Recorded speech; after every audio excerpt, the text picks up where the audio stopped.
Ang Sierra Madre ang pinakamahabang bulubundukin sa buong Pilipinas. Isang napakalawak na hanay ng kabundukan na umaabot mula Cagayan sa Hilaga hanggang Quezon sa Timog. Higit pa ito sa simpleng tanawin. Ang Sierra Madre ay tinaguri ang huling depensa ng bansa laban sa malalakas na bagyo mula sa karagatang Pasipiko.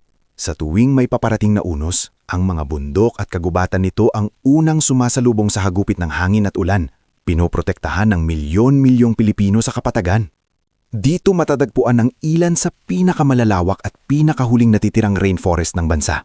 Ito ang tahanan ng libu-libong uri ng halaman at hayop, kabilang ang mga endemikong species na sa Sierra Madre lamang matatagpuan, gaya ng Philippine Eagle, Northern Sierra Madre Forest Monitor Lizard, at iba't ibang bihirang ibon at mamalya. Ang bawat puno, ilog at ulap sa kabundukang ito ay may mahalagang papel sa balanse ng klima, supply ng tubig at buhay ng mga komunidad. Ngunit sa kabila ng kahalagahan nito, patuloy na nahaharap ang Sierra Madre sa mga banta, illegal logging, pagmimina at malawakang land conversion. Ang pagkawala ng kagubatan dito ay hindi lang pagkawala ng puno, kundi pagkawala rin ng proteksyon, kultura at kinabukasan.